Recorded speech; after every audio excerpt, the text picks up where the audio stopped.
नमस्कार, स्वागत है आप सबका। आप देख रहे हैं प्रिय रंजन भारती रिपोर्ट्स। मैं प्रिय रंजन भारती। मैं लगातार आपसे वीडियो साझा कर रहा था चुनाव को लेकर, जो 5 राज्यों में विधानसभा के चुनाव नतीजे आ जाए हैं। और मेरा जैसा आकलन था आपने देखा सुना सब। अब आप बताइए कि मैं जो आकलन कर रहा था उसमें कितना कुछ अतिरंजना थी, या फिर आप सीधे शब्दों में कहें तो क्या वो मैं गलत आपसे बयां कर रहा था। लेकिन कई साथी, कई लोग अजब गजब की टिप्पणियां कर रहे थे। ये हमेशा देखता आ रहा हूँ पिछले लंबे अंतराल से, कमोबेश 2014 के बाद से तो दिख ही रहा है कि हारने के बाद ईवीएम, चुनाव आयोग और मोदी और बीएसएफ और पैरामिलिट्री फोर्सेज, इन सब पर ठीकरा फोड़ा जाता है। आप बीजेपी की चुनाव के कवायद को नहीं देखते। आप जरा उस पर भी गौर करिए कि बीजेपी कैसे चुनाव लड़ती है, उसका माइक्रो मैनेजमेंट कैसा होता है। आज जहां नारे लग रहे हैं पश्चिम बंगाल को लेकर कि जहां पैदा हुए मुखर्जी वो बंगाल हमारा है। श्यामा प्रसाद मुखर्जी ने बरसों पहले जनसंघ की स्थापना की थी, वो पश्चिम बंगाल के थे। और उनकी स्थापना के बाद जनसंघ को पहली बार में वहाँ 9 सीटें मिली थी 52 के चुनाव में।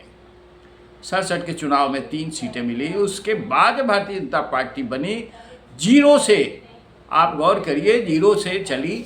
और हर चुनाव के बाद, पिछले 2011 के बाद से तो ये सिलसिला चल पड़ा है पश्चिम बंगाल में। जिस तरह से दीदी के शासन में एक तरफ पूरी तरह से मुस्लिम परस्ती का नंगा नाच होने लगा, और टीएमसी के समर्थक हर चुनाव के बाद भाजपा समर्थकों पर जिस तरह से आक्रामक हमले करने लगे, घर बार छोड़ करके लोगों को भागना पड़ता था। पिछले ही 2021 के चुनाव में आपने देखा दर्जनों रिपोर्टें इस तरह से आई कि भाजपा समर्थकों के घर जला दिए गए, उनकी बहू बेटियों को बाहर भागना पड़ा, शिविरों में रहना पड़ा, बेटियों के साथ, बहुओं के साथ दुष्कर्म की घटनाएं की। इन किसने किया ये? और पुलिस सबसे ज़्यादा वहाँ की मूक दर्शक बनी रही, प्रशासन पूरी तरह से मूक दर्शक बना रहा।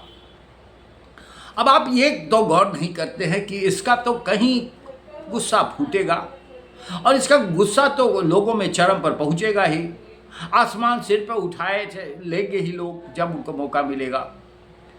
अब चुनाव आयोग ने जो बंदोबस्त किए, जिस तरह से एसआईआर किए, एसआईआर में नाम काटे गए, कोई भी दावा नहीं करने आया कि हम ये है। और बांग्लादेशी घुसपैठ ही चुपचाप यहाँ से बाहर निकलने लगे कि अब तो हम बाहर निकाल ही दिए जाएंगे। इन सब के बीच एक सुरक्षा का वातावरण बना, और जिससे लोगों का भय फटा कि टीएमसी का गुंडा राज नहीं चलने वाला है, उनकी तूती नहीं बोलने वाली है। खुल करके मतदान हुआ। आपको मैंने तभी कहा ये खुलकर मतदान, और मतदान की कतारों में महिलाओं की गजब की हनक, लंबी कतारें, लेकिन उसमें बुर्का नशी नहीं। ये संकेत अपने आप में ये बताने के लिए काफ़ी था कि चुनाव के नतीजे क्या होने वाले हैं। ऐतिहासिक वोटिंग का पैटर्न। और ये अब हालात ये हो गए हैं कि टीएमसी के दफ्तर में सन्नाटा पसरा हुआ है। भाजपा जश्न मना रही है, मारकाट फिर शुरू हो गई। स्वाभाविक है, कई बार क्रिया के विपरीत प्रतिक्रिया होती है, उछाल होता है, गेंद भी उछलती है। तो उस हिसाब से आप देखेंगे कि टीएमसी अगर हार रही है तो गुस्से में, और आह्लादित कार्यकर्ता बीजेपी के वो भी उसी तरह बदला लेने की भाव। लेकिन पूरा पैरामिलिट्री फोर्सेज केंद्र सरकार ने भर दिए हैं। कोई तरह के हील हुज्जत और कोई तरह की भी इस तरह की अप्रिय घटना संभवतः नहीं होने दी जाएगी। ये पश्चिम बंगाल का नक्शा है, और पश्चिम बंगाल के बारे में ही मैं लगातार आपसे वीडियो साझा कर रहा था।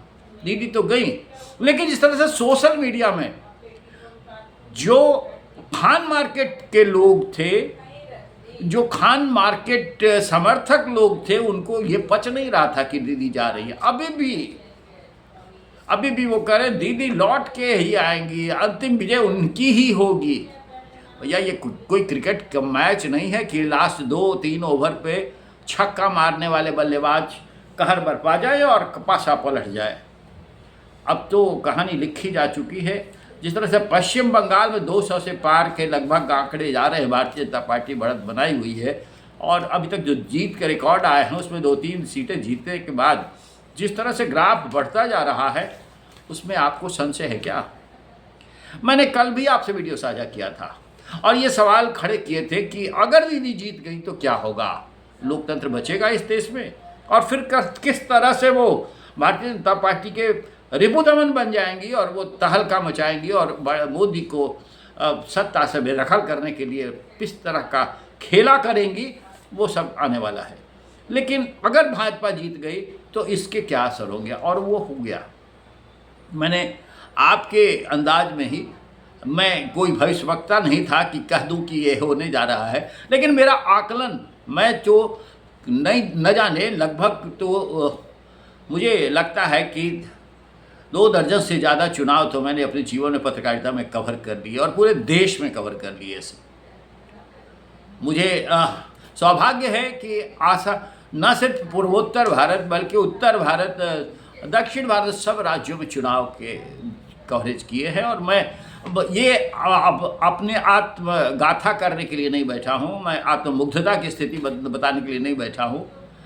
चावल की हांडी चढ़ी है चावल पकाने के लिए, तो उसमें से पूरा चावल उड़ेल कर नहीं देखा जाता है कि चावल कितना पका है, उसमें एक दाना काफ़ी होता है। और ये उदाहरण के तौर पे मैंने समझाया था कि बिहार में जब चुनाव हो रहे थे और जिस तरह से लालू का तंबू उखड़ने वाला था, तब मधेपुरा की सीट को लेकर के जब शरद यादव उनके खिलाफ खड़े हुए थे, पूरी देश दुनिया के पत्रकार आए थे, प्रभाष जोशी जैसे पत्रकार लोग आए थे और सारे लोग लिख रहे थे कि ये होगा वो होगा, फिर भी लालू जीतेंगे। एकमात्र राजस्थान पत्रिका अखबार जो जहाँ का मैं बिलोंग करता था, और मैं ये लगातार लिख रहा था और उसका क्रेडिट मुझे दिया गया, उसकी सुर्खियाँ बनी। बाद में कहा गया कि एकमात्र सही ज़मीन पर लिख रहे थे। ज़मीनी हकीकत को समझना। अब आप गौर करिए कि जिस तरह की भाषा खान मार्केट गिरोह की शुरू हो गई है, ईवीएम में टिप लगाया गया, ईवीएम में बदला गया, शाह का मैनेजमेंट, ये भाषा हारने वालों की होती है। आप बता दीजिए मुझे कि ईवीएम को लेकर के इन जिस तरह से इंडी गठबंधन वालों ने लगातार चुनाव आयोग पर ठीकरा फोड़ा है और चुनाव आयोग ने सारी तरह के वैज्ञानिक प्रयोगों के बावजूद सबको बुला करके बता दिया कि साबित कर दो कि ईवीएम कैसे हैक होता है और ईवीएम गड़बड़ कैसे हुआ। अगर ईवीएम में पहले से ही वोटिंग का पैटर्न कोई होता तो आप बता दीजिए, समझा दीजिए किया जाता है कि नहीं। कोई तो नहीं करके पाया। अब फिर भी जब हारेंगे तो हुरेंगे, जीतेंगे तो थूरेंगे, ये ज़बरदस्ती है क्या? इससे पहले आप जो चुनाव जीतते रहे हैं उसमें बीजेपी ने कभी आपके साथ ऐसा किया क्या कि ज़बरदस्ती वो जीत गए? या ये भी बता दीजिए कि बीजेपी कहीं हारी है तो वो कहती है कि हमारे साथ गड़बड़ हुई। जब आज तो सत्ता में है, जब सत्ता में नहीं भी थी तब भी ये नहीं कहती थी, हार को स्वीकार करती थी। और आज जब वो जीत रही है तो जश्न मनाएगी स्वाभाविक रूप से। हर जीतने के बाद जश्न मनाते भी। अब एक गौर करने वाली बात है कि जहां पुडुचेरी में भी एनडीए की सरकार बन रही है, वहां तो पहले असम, पश्चिम बंगाल, पुडुचेरी। अब आप गौर करिए, जिस एआईडीएमके वाले प्रदेश तमिलनाडु में बात कही जा रही थी कि एनडीए की सरकार बन जाएगी, वहाँ मेरा आकलन थोड़ा गलत हुआ है, लेकिन अनुमान था कि वो थलपति विजय की पार्टी नई तरह से जिस तरह से वहाँ आई है, आप गौर करिए टीवी के 110 सीटों से पार निकलती जा रही है वहाँ, और वो अपने आप में एक रिकॉर्ड है। 234 सीटों वाले विधानसभा में एआईडीएमके के साथ बीजेपी का गठबंधन था रहा है और उम्मीद की जा रही थी। क्यों हुआ तमिलनाडु में ऐसा? डीएमके, स्टालिन की भाषा आप जरा गौर करिए, उनके बेटे की बात करिए, गौर कीजिए। जिस तरह से सनातन को, पाखंड, भगवान को गालियाँ और हिंदी को लेकर के उन्होंने आतंक बरपाया है पूरे देश में, जो संदेश दिया है वो जनता अब समझ रही है। जनता इस देश में यानी भारत में रह कर के भारतीयता के खिलाफ और भारत में रहते हुए सनातन के खिलाफ, हिंदी के खिलाफ आप आग उगलने वाली भाषा बोले तो तय मानिए अब आपका यहाँ डंडा चलने वाला नहीं है। आप डंडा खा करके ही जाएंगे। और तमिलनाडु में वही हुआ, स्टालिन की पार्टी डीएमके स्वाहा हो गई। और जो 2 साल पहले जिस तरह से बनी थी पार्टी, वो टीवी के 110 सीटें ला करके बीजेपी गठबंधन एआईडीएमके को ही पछाड़ते हुए नजर आ रही है। सबसे मिरेकल तो पश्चिम बंगाल में हुआ, और पश्चिम बंगाल में ये क्यों हुआ है, इस बात को समझने की आवश्यकता है। इस बात को समझने की आवश्यकता इसलिए महसूस करा रहा हूँ आपको बार बार कि बीजेपी जो चुनाव लड़ती है उसके माइक्रो मैनेजमेंट को जरा गौर कीजिए। कमो बेश 20,000 कार्यकर्ता सांगठनिक मामलों में दक्ष, कमो बेश हर चुनाव में बूथ मैनेजमेंट के तौर तरीके के ट्रेंड लोग, बड़े एमएलए एमपी, इन सब की एक पूरी फौज वहाँ पश्चिम बंगाल में बिहार चुनाव पूरा होने के बाद लगी हुई थी। और हर कॉन्स्टिट्यूएंसी में अलग अलग उस तरह की कमेटी बनाई गई थी, और उस कमेटी के इंचार्ज कोई ना कोई एमपी या पूर्व एमपी हुआ करते थे। उसमें कई विधायक जो बिहार से चुनाव, बिहार के नेता मंगल पांडे जो बिहार के पश्चिम बंगाल के चुनाव प्रभारी है, वो भी लंबे समय से वहाँ डटे हुए थे। और ये ऐसे माइक्रो मैनेजमेंट होता है। एक ज़बरदस्त बदलाव की हवा, जो अभी तक जिन लोगों ने मार खाई थी, जिन पर थपेड़े जिन्हें खाने के लिए मजबूर होना पड़ा था चुनाव के बाद, उन सब को सहलाते हुए कि हम तुम्हारे साथ खड़े हैं, बड़ा संदेश दिया बीजेपी ने, और लोगों को कहा कि वोट देने आइए। इसका असर ये हुआ और टीएमसी के गुंडे फीके पड़ गए। असम में तो पूरी तरह से तय था कि वहाँ फिर से हेमंत बिस्वा की सरकार वापस आ रही है, लेकिन गौरव गोगोई का हारना जोरहाट सीट से ये अपने आप में अद्भुत है। तो ये अब सिलसिला जो मैं कल आपसे कह रहा था कि अगर बीजेपी हार जाती है तो एक नया नैरेटिव चेंज होगा, और ममता बनर्जी मोदी को सत्ताच्युत करने के लिए एक एकल नेता के रूप में उभर करके सामने आएंगी और फिर खेला करना शुरू करेंगे। अगर ऐसा नहीं होता है, बीजेपी हार जाती है, तब की कहानी था। और बीजेपी हारती तो और भी कई तरह से बातें आती, जो अगले साल उत्तर प्रदेश समेत पंजाब और हिमाचल में चुनाव हैं, वहाँ को लेकर के क्या होने वाला था, ये विश्लेषण किया था। लेकिन अब बात उस दिशा में नहीं जाएगी, अब बात इस दिशा में जाएगी, जैसे मैंने अभी कहा, जहाँ पैदा हुए मुखर्जी वो बंगाल हमारा है। तो उसी तरह से अब उत्तर प्रदेश, हिमाचल प्रदेश, पंजाब जैसे अगले राउंड में 5 राज्यों के विधानसभा चुनाव जब होंगे तो भाजपा का झंडा ऊंचा रहेगा। और ये ऊंचा इसलिए रहेगा कि बड़ी दुरुस्त व्यवस्था में चुनाव कराए जा रहे हैं। एसआईआर को लेकर के सुप्रीम कोर्ट ने भी सब कुछ साफ कर दिया, लेकिन इसके बावजूद आप जैसा कहें वो सब सही, बाकी कोई खाता बही नहीं।